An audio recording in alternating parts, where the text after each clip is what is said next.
Good morning, everyone. Thank you for joining the first virtual event for Executives Breakfast Club. We'll be getting started here in just a few moments, so grab a cup of coffee, be prepared to do some virtual networking, if you will, and we look forward to speaking with Michael Chitwood this morning. So stay tuned for just a few more minutes and we'll go ahead and get started.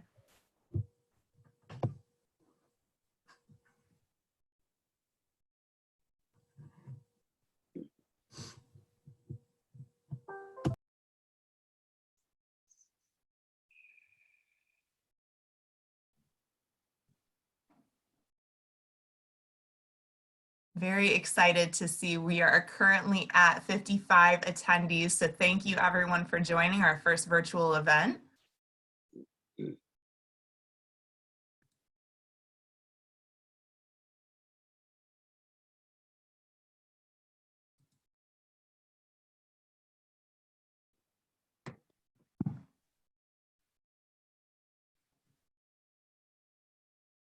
Well, as everyone continues to join, it's 8 o'clock Central Time, so we'll go ahead and get started. So welcome everyone to the first ever virtual event for Executives Breakfast Club. I'm Lisa Baining, I'm the Executive Director. We've been very much looking forward to today after not meeting in both March and April due to the shelter-in-place order and of course the COVID-19 pandemic that's happening in our world. Nothing is more important to us than obviously the safety of all of our members, but we also miss networking and see everyone's faces. So in the meantime, although we're switching to virtual events for the near future, we do look forward to hopefully resuming in the fall, being back in person and getting to network. With that, there are a few things that we'll talk about towards the end of today's session on how we're going to continue the great mission and the work that we do here at Executives Breakfast Club. Including how we're going to start virtual networking. So stay tuned for more info at the end of today's session. With that, I'd like to go ahead and introduce Dr. Dan Meyer, who will start off our organization as we typically do with our morning invocation. So good morning, Dan. Good morning, everybody. I've got my Executives Breakfast Club mug going here in my study at home. And it is a delight to be joining with all of you this morning. I was struck by the maxim I'm sure many of you have heard before, that the Chinese word for crisis is formed by the combination of two characters that represent danger and opportunity.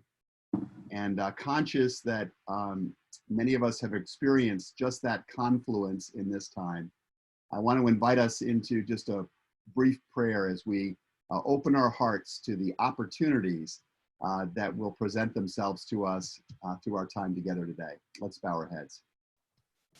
Our gracious God, we are deeply grateful for your sustaining grace during a challenging time. We find ourselves in the swirl of circumstances and conditions we had not expected. We sometimes feel very ill prepared for. We find ourselves in the fatigue of the season. And so we are grateful for inspiration. We are grateful for that second wind of hope and of insight and of passion that drives us forward into the possibilities of the future. So amidst all of the dangers and the difficulties, awaken us afresh to the great opportunities of this season as well, we pray. Thank you for each and every person that's gathered with us here today.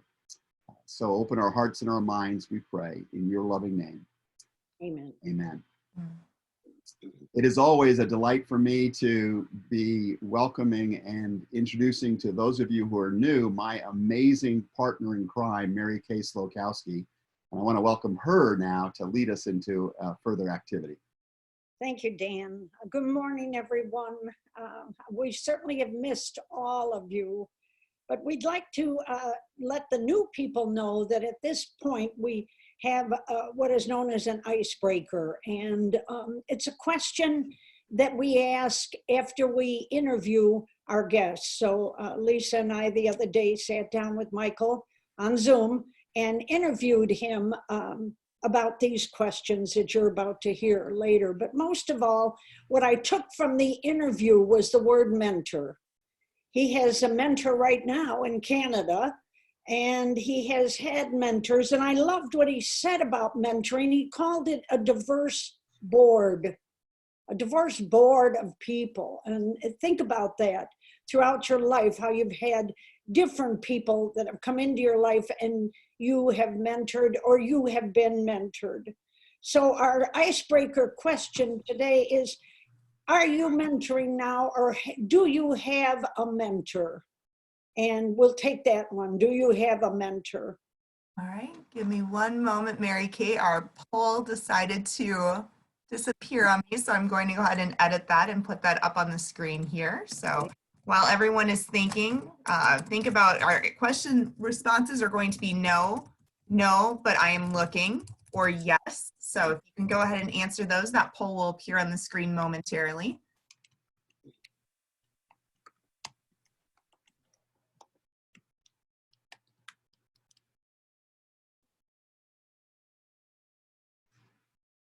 Back here and give me one moment. So here, if everyone can, we've now launched our poll. Very exciting. So thank you, everyone. If you have anything to say regarding our question of the day, please go ahead and enter that into the chat. We'd love to hear some more information from you regarding your mentor experience.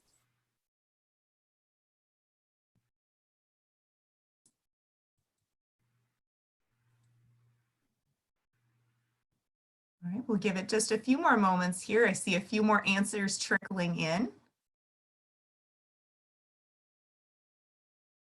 All right, so we're going to go ahead. Oh, there was one more. So I'm going to go ahead and end our poll, and let's see the answer to Mary Kay's question. So do you have a mentor, or are you mentoring? So looks like our group is roughly split, but very excited to see that our yes is at 53%. So over half of you this morning are engaged in some type of mentoring activity.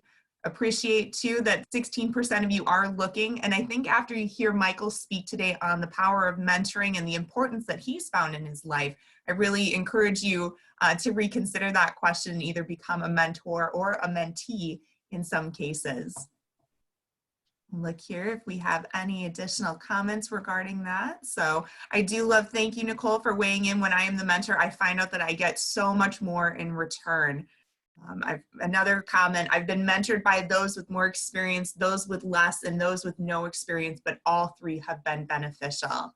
So thank you, everyone, for that, because it truly is, and as you'll hear from Michael, having a mentor or being a mentor can be a very powerful experience for your career.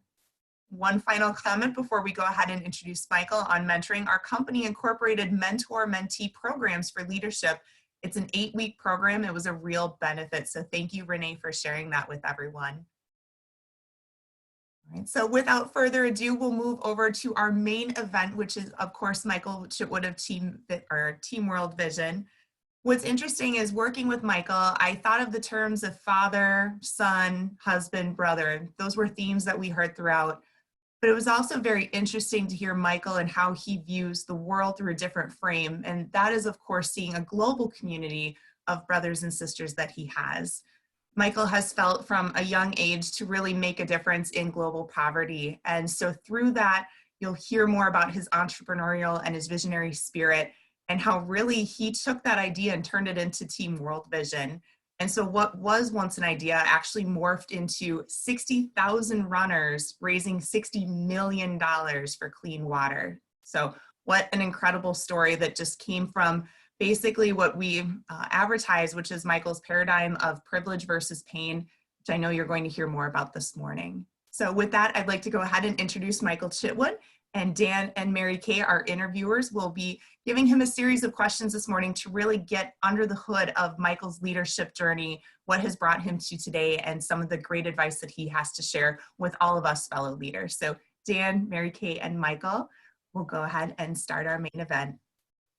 Thanks so much, Lisa. Michael, it is an incredible joy and privilege for us to welcome you to this club today. I know that many who are attending are familiar, at least in name, with World Vision, but may not know all there is about the reach and the scope of this incredible work.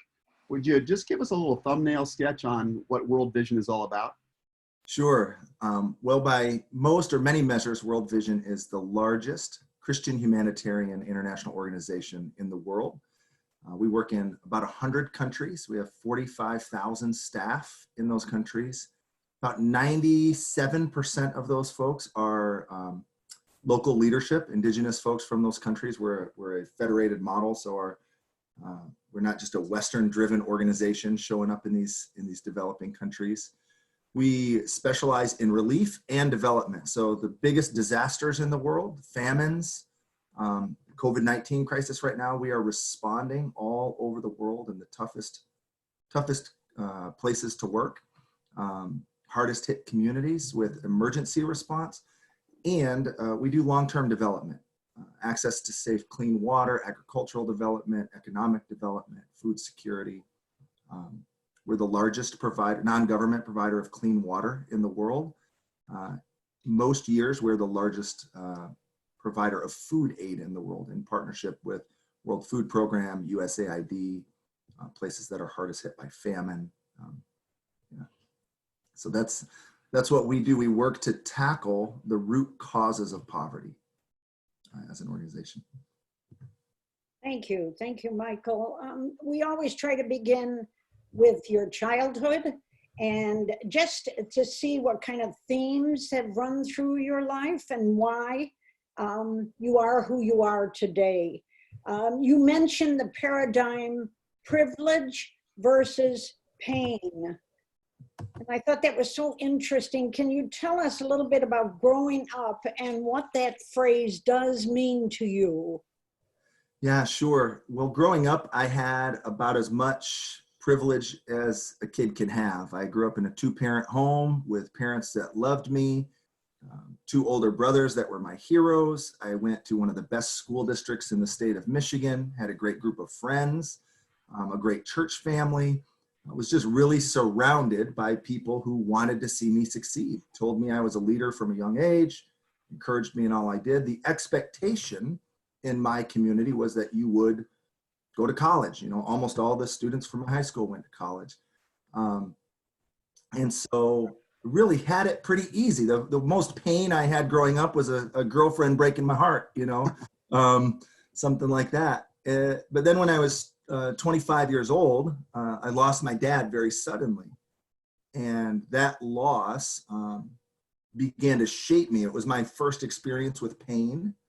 I realized then that that was probably the first of many times I would experience that type of pain in my life. In the years that followed, I lost both of my older brothers and have nearly lost my mom countless times. Stroke, cancer, you name it. But she's a survivor right now and just kicking back on all that stuff. But those two things have really shaped me, just understanding that by most global standards, my life has been very privileged. It's been a pretty easy breezy life. But then to feel that personal pain and has helped me identify with hurting people, both in my own community and around the world, to try to reshape how I view the world. So I just think those two things, that idea of privilege and pain, has really shaped who I am as a person, I am as a leader as well. I'd love to take that even a step further, Michael, because I know that your own path into involvement with World Vision was through an introduction to the pain of poverty, both in the United States and abroad. Can you tell us more about that particular journey? Yeah, absolutely. Well, I started teaching elementary school right out of college, about an hour south of here, an hour south of Chicago, in Kankakee, Illinois, in a school district where 98% of the students came from low-income families. The first homeless person I ever met in my entire life was a 10-year-old girl in my class. I went to do a home visit. I followed the address on the Post-it note the administrator at the school had given me. And when I showed up, I could tell it wasn't an apartment building or a house. I walked into the building to find this student living in one room with 6 siblings and her mom in a homeless shelter. And that rocked me. And that story over the next few years of teaching with those students who, you know, for most of my life, I thought, well, everyone's got a fair shot. Everyone's got kind of the equal start, you know, everyone can make it in America. And I just started to see these kids coming from situations that there's no way I could have survived them. There's no way I would be where I am had I had the same start in life that they had.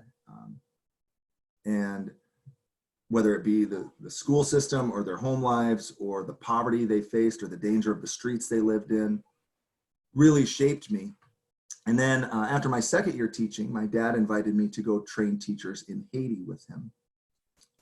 The first two words I heard or learned in Haitian Creole were "moi grand goût," I'm hungry. I'm hungry.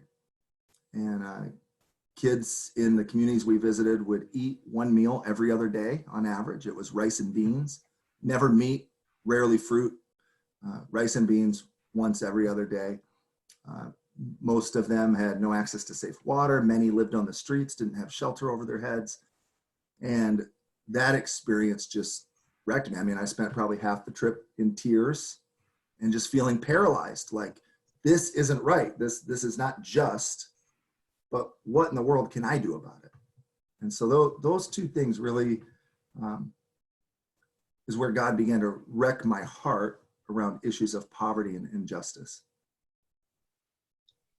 I love this next question because it made me stop and think, which takes a lot to make me stop and think. But we mentioned your leadership journey and the road less traveled. But here's the question. You cited a specific time when you felt you passed up an opportunity that you should have taken. I think many of us are sitting there now thinking about that, which I did when we had this interview. Are there opportunities in all our lives that we have missed? But let's hear yours, Michael. Yeah, I think the big one that stands out after that first trip to Haiti, I did come back. I asked when I was there, can I come teach here? And I came back with an application to be a teacher at one of the schools in Haiti. I was getting married that next summer. And I really felt like this is something we should do, that we should get married and move to Haiti and work in these communities with these kids. As I began to tell friends and family our thoughts, everyone told us we were crazy. They said, there's no way you should move to Haiti as newlyweds. It's the poorest country in the Western Hemisphere. It's not safe. Don't do that.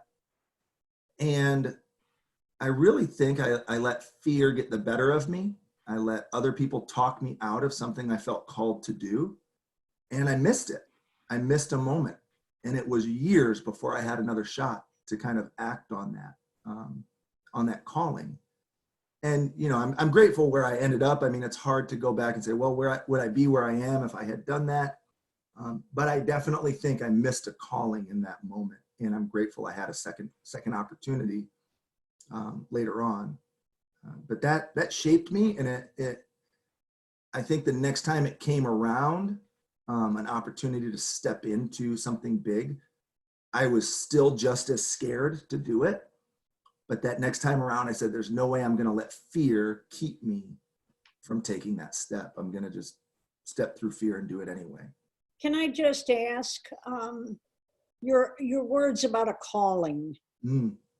What does that mean for some of us that maybe are not sure?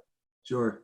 Well, it's a challenge. It's a very challenging thing to figure out in your life. You know, as a person of faith, I believe that we all need a purpose, right? And it needs to be something greater than ourselves. Like time and time again, we will see very successful business people reach a point in their career where they kind of go, this isn't all what I thought it was going to be. These accolades, this money, this stuff, this position, this title, I thought it would bring peace in my heart. And it hasn't. You know, here at World Vision, we see tons of our leadership coming from the corporate world, very successful careers, and in their 40s, 50s, or 60s going, I need more than that kind of success. And so I had watched my dad really live out in, he was an elementary school principal, incredible at it. But the last 3 years of his life, he stepped into this space of global poverty and he came alive. You could tell it was literally like, that's what God put him on this earth to do. And all the rest of it was just training for this moment. And I just decided when my Dad died, I said, I am not going to be 60. I can tell you that. I'm not going to be 60 when I figure that out, whatever my dad had. And in full-time, I was in youth ministry at the time, and I heard all these people, I'm called to this. And I thought, I don't know, I'm pretty good at it, but I don't feel that. Whatever you're talking about, I don't feel that. And when it started to click for me, I was in my late 20s. My mentor at the time told me I was at least a decade ahead of most people who were actively searching for their calling. And, just saying, you are very fortunate to find it so young. Yeah. That a lot of people spend a lot of years trying to figure this out. What were you built for? What are you wired for? What were you meant to do in this world? And so I think calling it's a very personal thing. I think sometimes it is, we can serve others, we can serve the world, we can make the world a better place in any leadership role we're in any company. But I don't know, there's this thing like when you feel that calling, it's kind of like I've heard it called a holy discontent. What in this world, what wrong in this world can you not live with? Huh. Good. What's wrong in the world you can't live with anymore? And you're willing to say, you know what? If it takes me the rest of my life, I'm going to do all I can to change that. I once heard a wonderful writer say that vocation is where the world's deep need and your deep gladness meet. Mm-hmm. And I remember hearing you tell a story many years ago of discovering the convergence of your passion for addressing the needs of global poverty with another enjoyment or discovery in your life, which was running. And I remember that story was so powerful to me when I first heard it. I signed up for Team World Vision's Chicago Marathon run. Tell others how running became a part of the story and became the avenue through which you've helped raise so many millions of dollars for clean water around the world. Yeah. Well, I was an unlikely runner. I was a former college defensive end football player. After college, I swore off two things: morning workouts and running. As a defensive lineman, the only time you ran is if you were in trouble or you missed a tackle. And I hated running. But after my dad died and I was married, I was putting on weight. I found myself up at about 265 pounds, not feeling really healthy. And a high school buddy of mine told me he was going to run the Chicago Marathon and asked me to come watch him. He didn't invite me to run it with him because he knew I wasn't a runner, but I felt a stirring in me that I wanted to do it, or I needed to do it. And so I signed up in 2003 for the Chicago Marathon. I'd never done a 5K, had no idea I didn't have running shoes. I didn't know what I was doing at all. But those next 7 or 8 months changed my life. I lost 70 pounds. I started really healing in this loss of my dad and in my faith. So I said, I'm going to do this the rest of my life. I'll do a run like this every year for the rest of my life. And 2 years later, I was training for my first Ironman triathlon. That's a 2.4 mile swim, 112 mile bike, and then followed by a 26.2 mile run. When I signed up, I didn't own a bike and I didn't know how to swim. But as I shared, I'd seen fear keep me from other things. So I wasn't going to let fear keep me from this. And but I was on a bike ride one day. I was in the midst of this journey of trying to discover my calling. So I'd been working with my mentor for like 2 years, doing homework assignments on discovering my calling.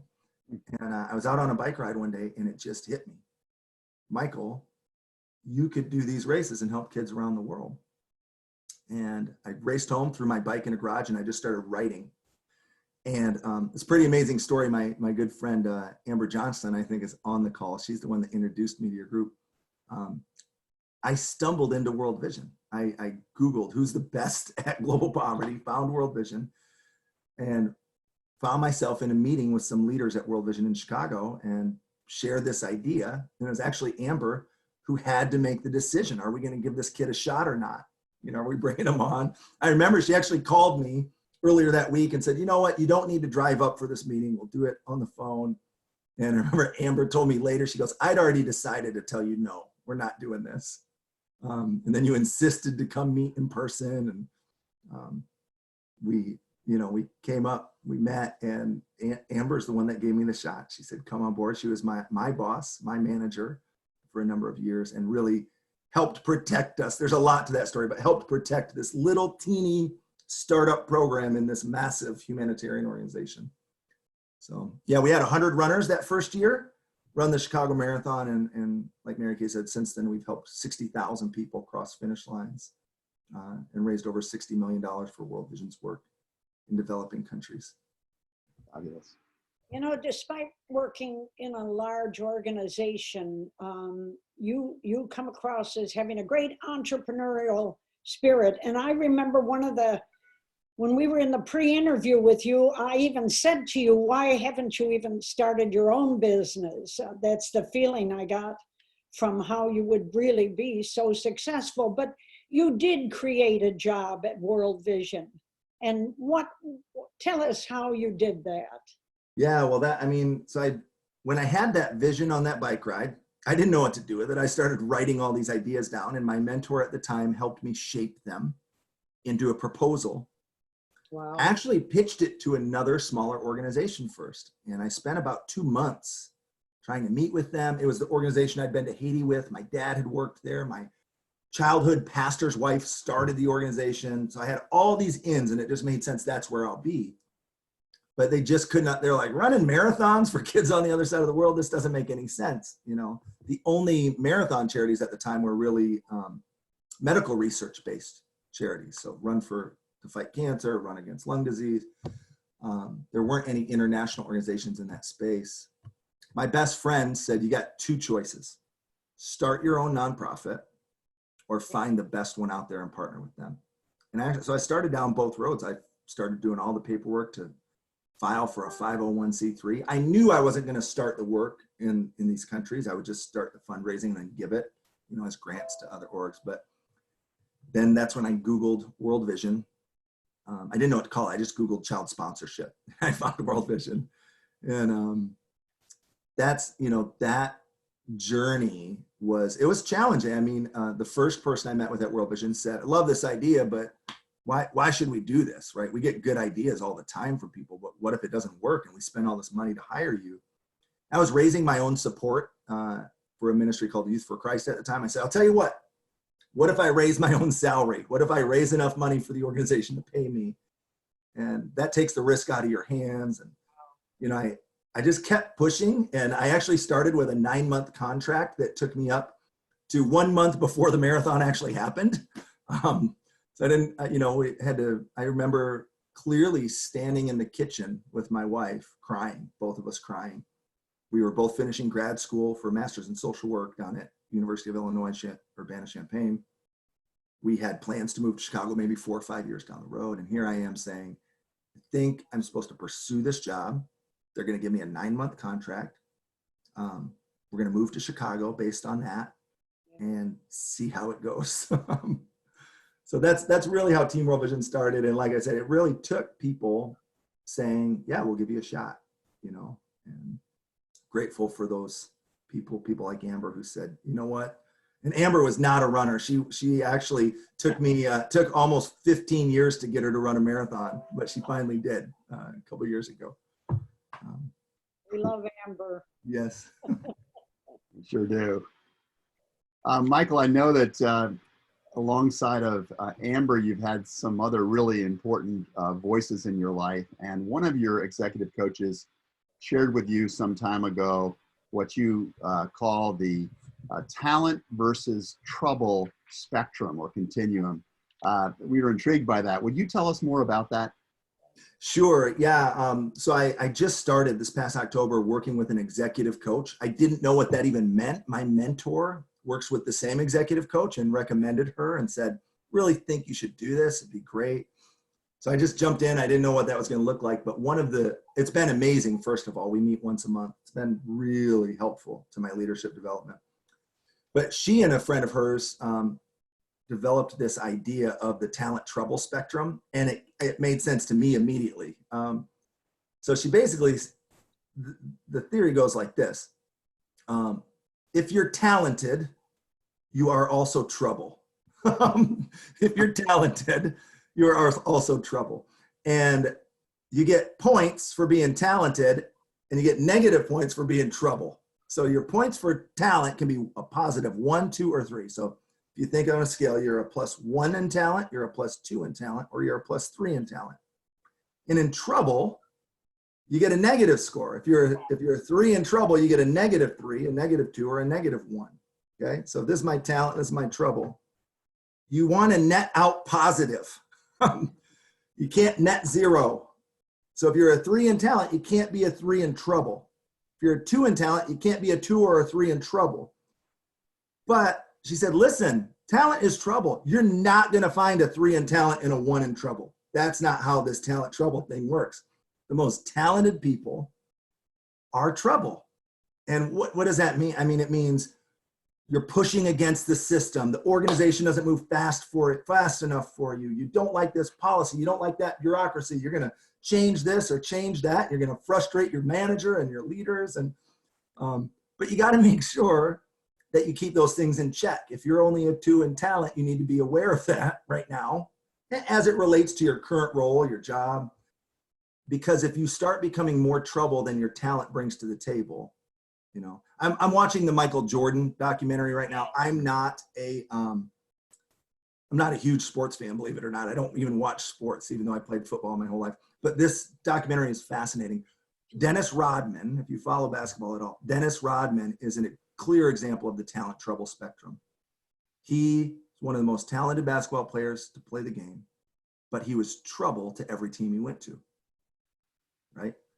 So Coach Phil Jackson found a way to keep his trouble in check so that it netted out to a +1 still for that team. But, you know, so as you look around your team and at yourself, it's helped me to go, all right, am I letting my trouble, am I pushing a little too hard on my leadership when I need to kind of cool off a little bit? So that's, I don't know if it made immediate sense to me, the talent trouble spectrum. Maybe because I'm a lot of trouble. I asked, is there any way I can be a 4 in talent and a 3 in trouble? Because I really think I'm a 3 in trouble. So I don't want to cool that off. I want to get my talent higher. Thank Yeah, you. Mary Kay's always telling me that she's talent and I'm the trouble.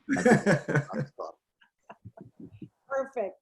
You took the words right out of my mouth. Yes, which is easy to do. Okay, now we come to the icebreaker question.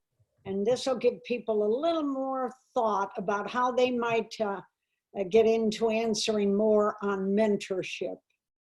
Can you tell us, you really believe in mentors? First, I'd love that diverse board idea that you gave us, and also who have been some of those mentors. And right now you have, I think 2, I don't know, one's in Canada, I believe. Yeah. Well, when I was working in youth ministry, I had a mentor there who was more of he was just happened to become a mentor. But and so there's kind of, there's informal mentors. There's people in our lives we admire, we look up to, we learn from. Yeah. But then I learned years ago, if you really want to have a mutual beneficial relationship with a mentor, ask them to be your mentor. Make it official. Tell them that you admire them and you'd like them to mentor you.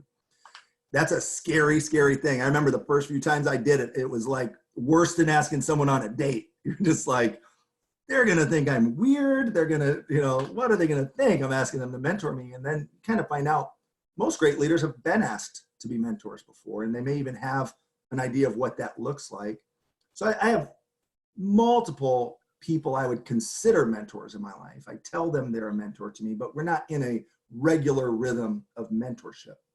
So I always aim to have at least one person I'm in a regular rhythm with, a monthly meeting where we have some type of goals from that. And I saw some of the comments. I absolutely agree. The mutual beneficial, every mentor I have, I tell them when I ask them, if I expect to be bringing something to the table, I want to bring something to the table for you.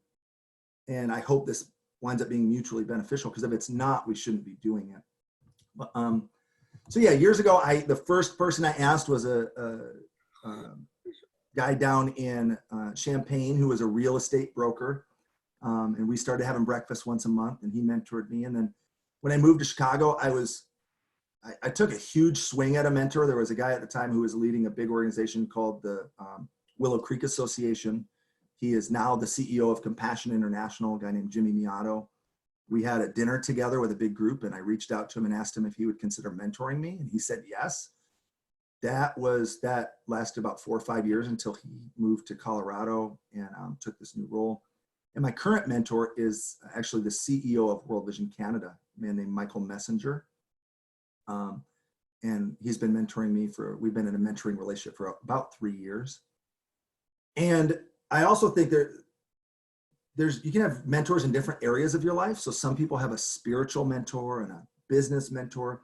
I've been fortunate that my past couple like official mentors have been people that I admire in their whole life. I really admire their spiritual lives, their family lives, their professional lives. And it's someone I look to and go, what's the type of leader I want to grow into, right? Who are people I really admire, how they're leading, how they're living their lives, how they lead their organization. And that I really think, wow, if I could learn to lead like them, that would be a big improvement over where I'm at right now. And so that's been hugely beneficial to me, and I hope to them too. Yeah. Just to kind of ask, what did you mean by mutually beneficial? Sure. How would that work? Sure. Well, right now in my mentoring relationship, my mentor is a CEO, of a big organization that's facing this COVID crisis. We are an international organization, so we're facing it globally as we try to raise $350 million for a 72 country response. You're going, a response that affects 72 million people. You're looking at these pressures of, do you have to lay people off? Do you have to go into furloughs? I know my mentor is in, he's described it to me in something that has, he said to me, I always feel like I'm at the edge of my leadership capacity. I'm always having to push that boundary and become a better leader. So I just, an example this week would just be reaching out to him. Hey, I'm thinking of you this week. Is there any way I can encourage you? I'm sure the stress of all this has to weigh heavy on you as a leader. And he hits me back and says, yeah, I'm just having trouble sleeping this week. It's a lot. And for me, that's one of the things relationally, I always just say, I want to learn from you, but I hope I have something you can learn too in the way that I lead. But also, I just want to be someone that you don't have to be on with, right? If you ever need someone to vent to, somebody to a lot of leadership can be lonely, and a lot of leaders don't have someone they can just let their guard down with and say, I'm going through a hard time, whether that's personally or professionally. So I try to create a safe space with anyone I'm in a mentoring relationship with, that at least that I bring that to the table. I can bring a listening ear and a friendship. Good. You've been around leadership in life long enough now, Michael, that you're also playing a mentoring role, I know, for other people.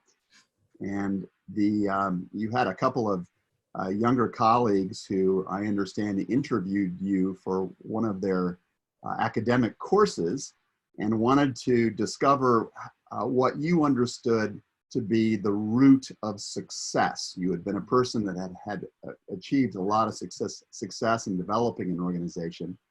How do you think about the roots of success? What's at the core of that? Yeah. Well, in that particular conversation, I gave them an answer that they were not prepared to hear. And so I'll kind of lay that ahead of time, because some people on this call may not be prepared to hear kind of my perspective on that. They were getting at, Michael, you started this Team World Vision thing. It's grown so big. You're an entrepreneur. Tell us about the key to it, the key to the success. And they kept digging, and I finally said, I know what you're looking for. You're looking for a magic bullet. You're looking for that thing that was the difference maker. And I said, you are not going to like my answer, and I guarantee you won't put it in your paper that you're writing for college. They said, well, we can take it. Tell us. And I said, the key to my success is privilege. And they said, what in the world do you mean? I said, well, if you understand privilege as advantage, or things that are unearned, that are attributes you have, that's the key. I'm 6'4". I'm a white guy. I am outspoken. I am outgoing. I was a mediocre student at best. But the things I have are things that our society and often companies and organizations favor. You know, even just walking into those meetings to pitch my ideas, I never have to question, will I be taken seriously? Am I going to be second guessed? Am I going to be doubted? I think this week specifically with, you know, this violent shooting that happened of a young unarmed Black man, just highlights that we operate under different rules. We have different starting points. My teaching experience, looking at the kids I taught and saying, these kids don't have the same shot I had. I'm foolish to think so. Can they make it? Absolutely. With people coming around them and loving them, can they, you know, escape poverty? If I didn't believe that, I wouldn't be doing what I'm doing. But to think that they've got an equal shot, it's foolish. You can look at income. There's a study recently done. You can predict someone's future income based on the zip code they're born into, right? And so for me, I have to start there because that brings me to humility. That brings me to humility that I can't attribute my success solely to myself. I have to attribute it to the coaches I had that told me I was a leader from a young age, the parents I had that poured into me relentlessly. You know, I had a conversation last night with someone who was struggling to love themselves. And they said, how do you do it? And I said, I was just taught that my whole life. I never questioned, did my parents love me? I always knew they loved me. So all of those things, you know, I think without those, there's no way I am where I am. So I have to just attribute my success. And there is a hard work. I think people hear privilege and they think it doesn't mean you worked hard. That's not it at all. It means I have a predictable formula for hard work. And other people don't have a formula that is as predictable. Right? So. Yeah, I sometimes think that another way of describing privilege is resourceful relationships. Mm-hmm. You just described all of these resourceful relationships, your parents, your mentors, your other encouragers, and it's just not the case that everybody has had all of those kinds of resourceful relationships in their life. You've said that that there are stereotypical leaders and there are actual leaders in your experience. How would you distinguish between those? How do you define leadership yourself? Sure. When I was I didn't really start learning. I'd been told I was a leader my whole life, but I didn't really start studying leadership until I was an adult, and started really coming to the belief that anyone can be a leader. Everyone has the potential to be a leader, and that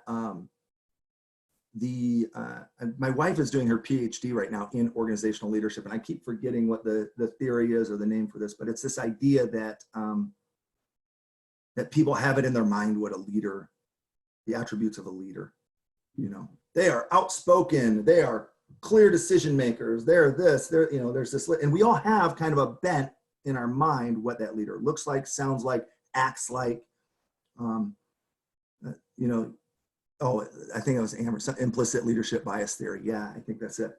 So you're looking at that and going, some of the best leaders I've been around, right, are not the first to speak in a room. In fact, they may be the last. I remember a colleague of mine in Amber's who still works with me, Lauren, she's usually the smartest person in the room, but you better ask her or make space. She's not going to interrupt anyone. She's a quiet leader, but she's got the chops to bring game-changing ideas to the table. You know, but she doesn't fit the mold of or the stereotype of what other people might consider a leader. So I think that even in Team World Vision, when we started to replicate me and say, we're going to grow Team World Vision, the instinct was, you got to have someone like Chitwood. You got to have someone just like Michael to do this. You know, they got to have his same wiring, and we just discovered that's not true at all. That you really need a diverse group of leaders, diverse in talent, diverse in world experience, diverse racial and ethnic diversity. That a diverse group of leaders brings totally different perspectives to the table. So I think that the implicit leadership bias theory, I think, is what I was getting at. That idea that Leadership doesn't look one way. I do think some attributes I look for in leaders. I look for integrity. I think that is an attribute of all leaders, that you need integrity. I love it when I think a leader can be more successful when they're operating in their calling. And they really feel, moved by what they're doing and connected to that. Servant leadership is a huge word that people throw around, but it's important that you care. I would say, my team knows I love them. They know it because I tell them all the time, and I try to show them as often as I can, right? That even when I make decisions that frustrate them, they know my heart is for them. They know that my heart is for this cause, even when we have to make difficult decisions. So those are a few of my thoughts on that. Thanks. Circular communication, if you're familiar with that, that's a bit more my style. As we come to our last question, as COVID-19 has changed our world, you mentioned to us how you have noticed self-centered versus uncentered or other-centered as part of our world. I had to read it to make sure I got it all. Yeah. What do you mean by this? Yeah. Well, if there's anything I've realized over the years in my pain and my loss, is that there's often very little we can do about our own hurt and pain, but there's always something we can do to help others. And a kind of a second step to that is often that's the very thing we need the most anyway, is to start helping other people and stop focusing so much inward. If I take it to a running analogy, if I'm at mile 20, and Dan will know, he's run a few marathons with us. If you're at mile 22 of the marathon and you feel like garbage, the worst thing you can do is focus on yourself. Now you might need some food, you might need some water, you got to take care of the basics, but if mentally and emotionally you are investing all your energy in how terrible you feel, that is not helping you at all. But if you start looking around, you will see other people who are hurting. And if you focus your energy on helping them, you quickly realize it lifts you up too. And it shifts the whole focus of your life. So in this crisis right now, for example, people are getting hit hard. Many of you have seen that. We're in the same storm, but we're not in the same ship. Sorry, we got the typical stay-at-home 5-year-old breaking in my room. He needed his Spider-Man suit zipped up. If in this midst of this crisis, right, most of us are impacted in some way, but we're impacted wildly differently, right?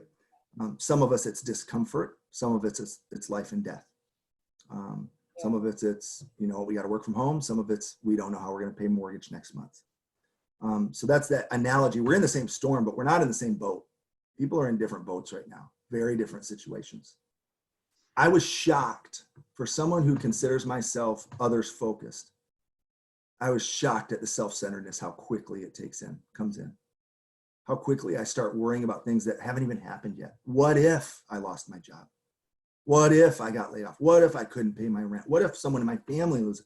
It's quickly started to shift from outward to inward, and my circle starts getting smaller. Who's in and who's out of my circle, right? Is it just my country that's in my circle? Oh, you know what? America first. I only care about people who live in the same country as me. Nope, Chicago first. I only care about people who live in Chicago. Nope, my family is above everybody, and I got to take care of that first. And for me, it's just the opposite direction of where I feel my life is called and where I believe we're called to be, which is to care for the most vulnerable, right? Right now, there are 31 countries who are on the verge of extreme famine. 31 countries where over 1 million people could starve to death in the next 18 months as a result of COVID-19. Okay. Yeah, we got to stay home right now. There's no place to stay home if you live in the slums of Nairobi or Calcutta. 1 million people packed into a 1 square mile area with no running water. There's no place to wash your hands. There's no place to social distance.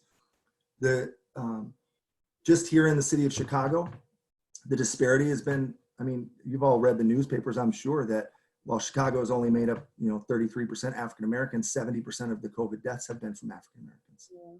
The disparities in our own healthcare systems, in our own society, globally, the people that are being impacted and hurting. So for me, that shift to saying, if you're on an airplane and the windows go out, yes, get your oxygen mask on. You got to take care of yourself quickly, but that doesn't mean you get your oxygen mask on and then you sit and enjoy a meal, right? While the plane's going down. Get your oxygen mask on and look for who to help. And so for me, that's what that means, is to get others centered very quickly, because the opposite of others centered is self-centered. And I mean, just that phrase even, I think, connects with us that, yeah, that's probably not what I want to be. I was just shocked personally at how quickly I became self-centered in this crisis and have to intentionally become others-centered.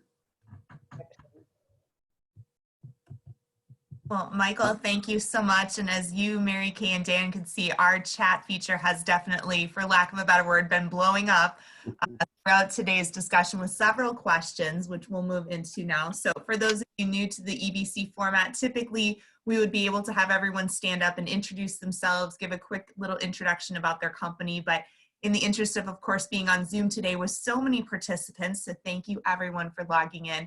We'll go ahead and take questions either through chat or Zoom. Michael, I'm going to try to group them to themes because you covered so many great topics today. So one of the first ones, and you've answered some of this, but if you could reiterate, what do you really feel are the qualities of a mentor you should be looking for? Qualities of a mentor. Well, again, I'd start with integrity. Like I would not want a mentor who is not high integrity. I have a good friend who's a managing director at a huge investment bank.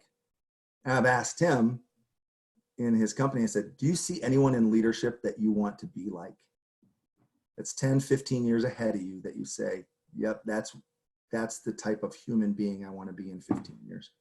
So for me, it's almost as simple as that, to say, who has the attributes that you aspire to, but maybe need some work on? Okay. Whether that's, for me, so I'm looking at my rough edges. So I'm looking for mentors that might be able to smooth out my rough edges. I'm looking for mentors who are great listeners, because I'm a great talker, right? I need to sharpen my listening. I'm looking for mentors who are more even-keeled than me. I'm kind of hot. Let's move. So I want someone who's graceful and patient. Someone else might need a different type of mentor, right? Someone who's more soft-spoken or even-keeled might want to find a mentor with a little more edge to teach them how do I interject my idea in a meeting? How do I be more bold when I think I've got the answer? Or, So I think it definitely, if you start with integrity, that's a must-have. And from there, I think you can really look for someone who complements or can help you complement attributes that maybe you're lacking a little more in. Wonderful.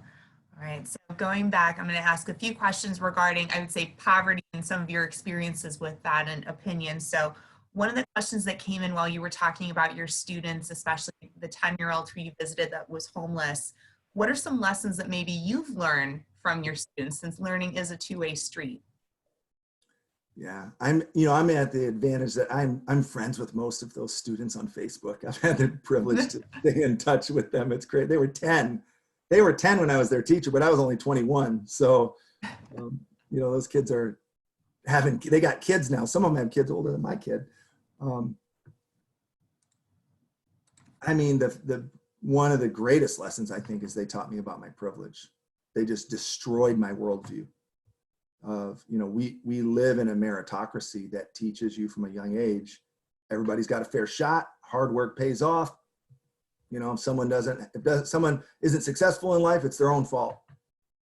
And that's a very challenge. I mean, you are messing with the American dream when you start shaking that up, right? But as you start to shake that up a little bit and wrestle with that and let it push you into discomfort, and through relationship with people, you start going, wait, this kid is amazing. This kid has exponentially more talent than I had, exponentially more grit.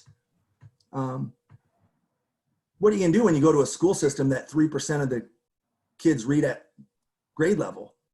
You can blame the 7-year-old for that, the 10-year-old, but all of a sudden when they're 22, you blame them. Oh, your lot in life is what you signed up for, and so from those kids, I think that's it. I think when it comes to poverty and understanding that, it comes to broken relationships and broken systems, right? So those are the two things we can focus on remedying. The first is broken relationships, and we can all do that. We can all start to build relationships with people who are different than us, and understand, again, that mutuality.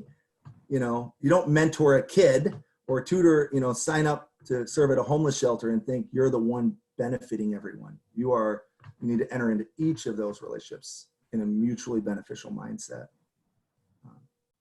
I think you were actually reading the words off my page, Michael, because the next question literally was, what are the top drivers of poverty-based experience? So broken relationships and broken system. I think it's broken relationships, and those, to me, those mean broken relationships with each other, broken relationships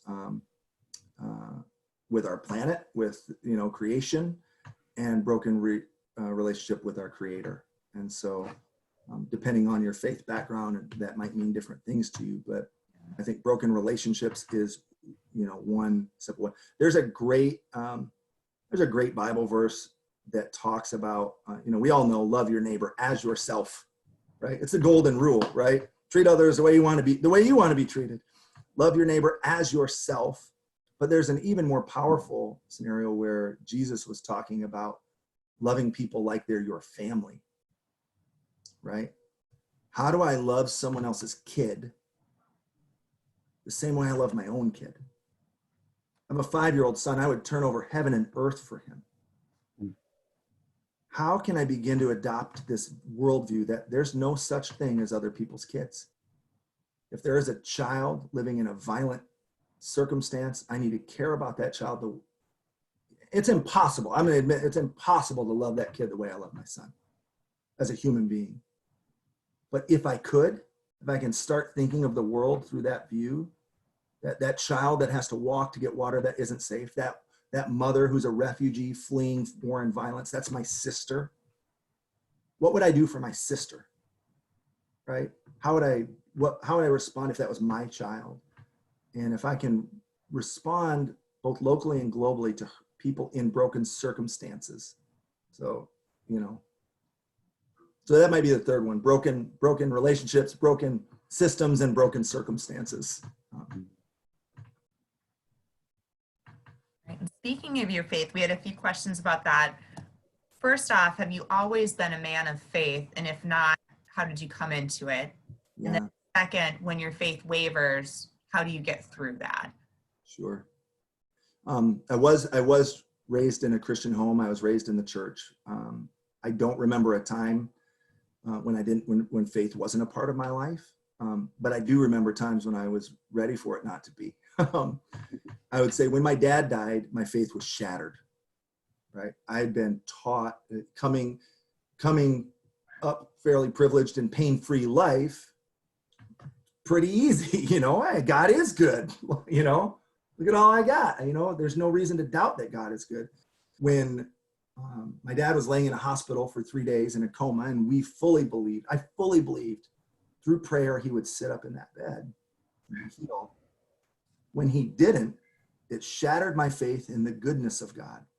Writer C.S. Lewis, this is a paraphrase, says, and this is how I felt: it's not that I was ever in any real danger of ceasing to believe in God, but really ceasing to believe in the goodness, ceasing to believe that he's good, right? So that was me. I never stopped believing. To me, the universe doesn't make sense as happenstance, right? In my worldview, that it just doesn't make sense that it's all a big accident of chance. So I believe there is a creator. So then what do I believe about the creator, right? Do I believe he's good? Or, do I believe God is good? Or do I believe God's a mean kid with a magnifying glass trying to burn us like little ants, And that's been a challenge. And I think, again, understanding it's a very self-centered view to think, because I experience pain, God isn't good, right? That's a very self-centered view. When I look around, I go, well, pain is part of life. It is inevitable. We're all going to experience pain. We're all going to experience pain beyond our own ability to understand, comprehend, and sometimes our own ability to face it. Loss of loved ones, divorce, failed businesses, whatever, shattered dreams. We will all face pain, the likes of which we cannot understand. And so it's a very self-centered view to think God hates me because I'm experiencing pain. No, everybody experiences pain. But if I flip it around and say, I'm only surviving this because I believe that God loves me, God is sovereign, there's a plan for me in this world. So that's how my faith is. I remember my brother Dan, before he passed, he wrote a sermon, and it talks about the children of God, Israel. And he says, there came a time when they neither knew God or remembered the things he'd done for their people. Right? There came a time when they had lost their faith. And my brother posited that the reason they did that is because they stopped telling the stories of God's faithfulness, right? So rather than only looking at your current circumstances, look at all the things that God has already brought you through to here. Look at the times when you didn't think you were going to make it. There's a great meme. It says, my track record for surviving difficult days to this point is 100%, right? I've made it this far, so I'm going to trust that God is with me through all of it. So speaking of faith, there's a few questions, and I'm going to paraphrase all of them, but they all had a very similar theme. So as a leader or someone who may not have confidence necessarily in their leadership ability, when you're in one of those situations where you do have fear, what is your advice on how to push through some of those chances? And it could be obviously fear of running a marathon. It could be fear of, I had a question come in, how do you look for a job search during this time? So there is a lot of fear in our world. So what advice would you have to help people push through that? Yeah, I think pushing through fear is practice more. I will say, to this point, just in the physical world, physical challenges, since running my first marathon, I've done 7 Ironmans, I've done ultra marathons up to a 100-mile run, all sorts of big physical challenges. And people are shocked when I tell them, I have never been as scared as that first marathon. Signing up to run 100 miles didn't even touch what it felt like to sign up for my first 26.2 miles. I mean, the fear different. And so I think stepping through fear, you have to call it out, right? You have to name it. What is holding you back is fear, right? That's what it is. Let me call it what it is. I've had people encourage me, name, what are you afraid of, right? What is the worst thing that can happen? What's the worst thing that can happen? Well, I'm going to get rejected. Okay. Years ago, I wanted to write a book, and my mentor at the time, he said, I said, I'm just scared to do it. He said, why? What are you afraid of? I said, here's what I'm afraid of. I'm going to pour my heart into this thing. I'm going to write a book, right? Put all that time and years to write it, and then no one will ever read it. It's not going to get published. And he goes, so that's your greatest fear. That's the worst that can happen. And I said, yep, that's the worst thing that could happen. He said, no, it's not. The worst thing that could happen is you never try to write the book.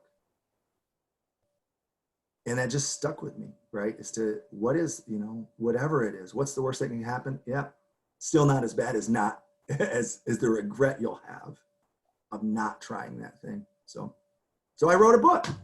Took me like 12 years, but I still question myself. The fear I stepped through to start Team World Vision, do I still have that in me? Would I do it again? Right? If I felt called to step through that level of fear again, because I'm pretty safe now. I've been at World Vision almost 15 years, very successful. My role has expanded. I lead a team of 85 people. Would I step through that kind of earth-shaking, tear-bringing, crying in the kitchen with my wife kind of fear to do something again, right? And so I think you got to keep practicing. Practice it with the small things. Practice it with the big things. Practice. Practice makes perfect. So, You mentioned here at the end, and I've got a few more questions. I see we're just past 9 o'clock, so thank you for everyone staying with us. This is being recorded, as I noted, so we'll make sure everyone gets this to listen to or to share with friends or colleagues. But Michael, you made a note when you were talking about, that moment, talking about your worst or kind of that fear of taking this position with World Vision. Knowing you are so passionate and so close to this, we had a question on what would you think if and when that day comes that you do need to turn this over to someone else? Like, how as the founder will you be ready to have the ability to let go and to trust what that next phase is going to look like? Well, Dan's had a front row seat to some of that because I actually did have to turn Team World Vision over a few years ago. So 3 years ago, last month, I stepped into a new role at World Vision and became the Executive Director of Church and Ministry Partnerships. So I now oversee Team World Vision. It's not quite that level because Team World Vision still reports to me. It's still part of what I do, but my role has expanded a lot. So I had to, as the founder, turn it over. Maybe more challenging than just turning it over was I turned it over to a close friend who I'm still his boss and I'm still around. So it's hard for him. He's still got the founder hanging around. That was a huge challenging experience, and still is. And I actually learned a lot from another mentor, mine and Amber's manager, Mike Mantell. He's now the CEO at Living Water International. When he left World Vision after 15 years, and he told me, Michael, I was in such danger of World Vision becoming my full identity.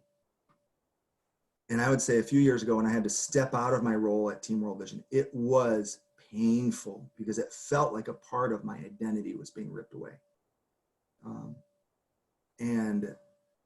I stopped going to their staff meetings. I stopped going to retreats. I stepped pretty far back for a while.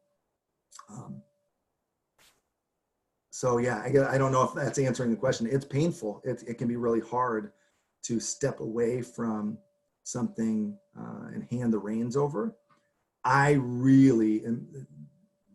My colleague that took over for Team World Vision came back to me later and said, listen, you can come a little closer now. Like, you've given me tons of space. You've honored that space well, but that was hard. It's real hard. And because your opinion carries a lot of weight, you might be just sharing with somebody, well, here's what I think. And then they run and you can disrespect that new leader unintentionally in all sorts of ways. But for me, it was an identity crisis. It really was an identity crisis. Like, if I'm not the national director for Team World Vision, who am I? Right? What am I? What does that mean? And I will face it again. If I feel like I would love to do my whole career at World Vision.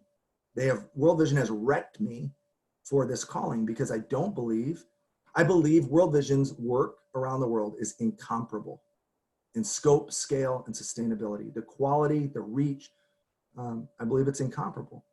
So there are other international organizations I respect a lot, but there's very few I would consider going to work for. So that puts me in a precarious place, if I were to ever not want to be at World Vision and my calling is so clear, where would I go? What would that look like? So that presents fear too, I think. So. All right, so I'm going to wrap up with 2 questions, and then we'll go ahead and introduce our next speakers, talk about how the EBC will continue our work here in the next few months. So second to last question, Michael, how does someone measure where they're at on the talent versus trouble point system? It's a great question. So, well, if you can't do self-assessment, I would ask the people around you. Yeah, when my executive coach shared it with me, it was pretty clear. It was clear to me that I was either a 3-3 or a 3-2, and I knew I can't stay a 3-3. Right, my trouble creeps up.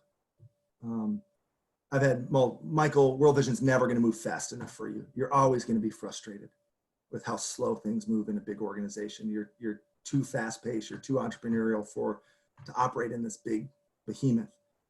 You'll always be frustrated, And so for me, that self-assessment, I could look around and see, yeah, I'm probably being a little too frustrating sometimes to other people.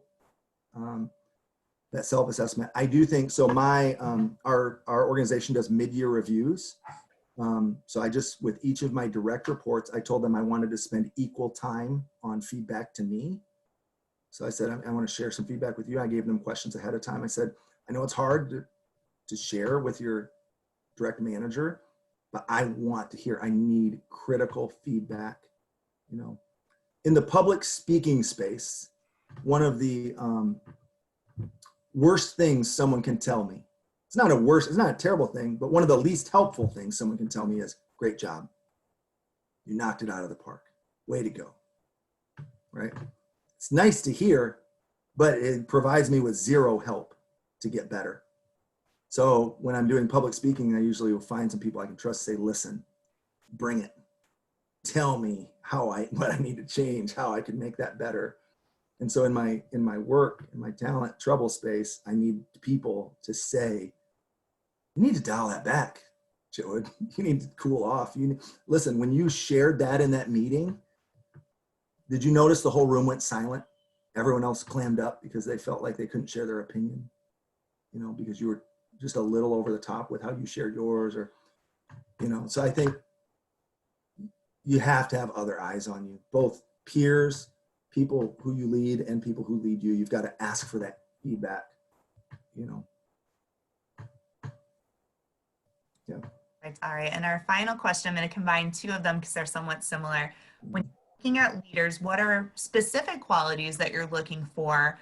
And then as part of that, how do you help grow your leaders to help them increase their performance? Yeah, I like this from Nicole DeFalco, qualities of leader: integrity, care, self-awareness, humility. Yeah. We started doing in the ideal team player. I'm trying to think of who's, it's not Lencioni. Is it Lencioni? Okay, the ideal team planner. Hungry, humble, smart. Love that paradigm. Hungry, you know, they're ready to get after it. They're ready to change the world. For us, they're ready to really dive in and do the hard work, and they've got a hard work ethic. Humble, you know, that they have a learner spirit. They come in going, you know what, I've got something to contribute, but I got a lot to learn. And the smart is actually the way Lencioni describes it. It's not just a head smarts. It's a emotional intelligence. It's a people who can read a room, people who understand human dynamics. So those things, you know, as I'm looking, I will say I've added one to our team. We've made an intentional shift the past 3 years to become a more diverse team, racially and ethnically diverse, and gender balanced in leadership roles and in our whole team. So we've moved from a team that was 13% people of color to 33% people of color. We have an even gender balance in management roles, that kind of stuff. So a new quality, if you are on the journey of diversity and inclusion, you can be on my team. As long as you're on the journey. You cannot be a manager on my team unless you're pretty far along in that journey. Right? So to be a manager or a leader on my, you know, a positional leader, you have to be pretty far along in your awareness in your journey on racial bias, gender bias, these types of things. Or you just can't, I can't trust you to lead people of color, to lead women on a team, to be at some kind of senior level unless you're really, really dialing in on those things. So that's a quality for me as well.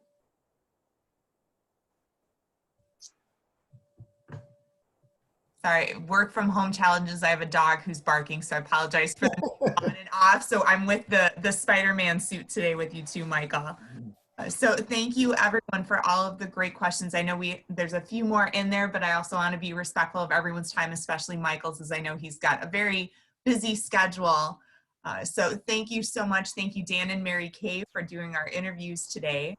As we look ahead, there's a lot of exciting things for the EBC coming up, so I'm going to go over. This has been a wonderful first virtual event for us. I saw so many participants, so much energy. So thank you everyone for your participation today. We are looking ahead to next month. We'll be featuring Jay Rudman from Top Step Trader. He is their CEO. Our next event is on June 12th at 8 a.m. So same time as our typical Executive Breakfast Clubs event. Jay and I will actually be meeting with Mary Kay this afternoon to talk through his pre-interview questions. But what I know of Jay so far is he has a dynamic leadership story of really coming into companies and helping foster not only growth in companies, but also incredible company cultures. That's extremely important to him. When I look through, he's described himself as an experienced entrepreneur with several business successes, but he also says he's a serial self-starter with an unquenchable thirst to succeed. And that is definitely seen by the accolades several of his companies have. They have been brought up for sale. Again, really focusing on the culture. He's been part of the Forbes 5000, several awards here in the Chicagoland area. But his vision with Top Step Trader and what he'll really be focusing on during our June 12th session is about that leadership journey when you come in to really take a company to the next level. And for those of you not familiar with Top Step Trader, they're an organization that focuses on helping aspiring traders learn the confidence to be traders without having to put their life savings on the line. So it's a really unique model, great experience, but also to really, again, will show the fostering of culture, leadership, and the importance of having a strong leader, even if it's not necessarily the founder coming in will take. So again, that is on Friday, June 8th. We will have registration information up on Monday, as well as an email sent out. So you can go ahead and register for that session. Please, again, send it out to your friends and colleagues. Encourage them to come and listen to an Executive Breakfast Club session to see, again, how we get under the hood of leadership, just as we have with Michael today, to learn more about his personal journey, but also what we can learn from and with each other through great things like chat. Speaking of our chat today, I saw so much energy and people wanting to connect with each other. So stay tuned. We are going to be offering basically what we're calling a trial membership to the EBC. So our current members have access to a member management system called Member Planet, where we can have discussions and forums. Because we're in this time of shelter in place, we've decided to open this up to everybody for the next few months, because we do want to have that opportunity that since we can't meet face-to-face, we can still make those valuable business and personal connections. So stay tuned for more information on how we will get you into that trial system so that you too can weigh in on our forums, our questions, and find new ways to connect with each other. So that will be out next week. For those of you that are new and this was your first time at one of our EBC events, thank you for attending. Please go to our website to learn more about the company, or our organization, I should say. And you can also sign up for our newsletter there, or feel free to reach out to me. I'm at lisa@redcaffeine.com. I'll get you on our newsletter, and I can also answer any questions you may have about becoming a formal member, or more questions at least about what our organization stands for. So again, thank you everyone for attending. I hope you have a great rest of your day. I see a few other things on chat. Yes, again, thank you, Michael, for being part of our group. I will clarify the date. It is the second Friday of June, so it should be June 12th. I apologize if I said the 8th in there. I'm thinking of today. It's obviously exciting to have everyone here. So with that, we will be moving to next month for our second virtual event. We hope to see all of you there. Thanks so much for attending this morning, and have a great rest of your Friday. Thanks, Michael.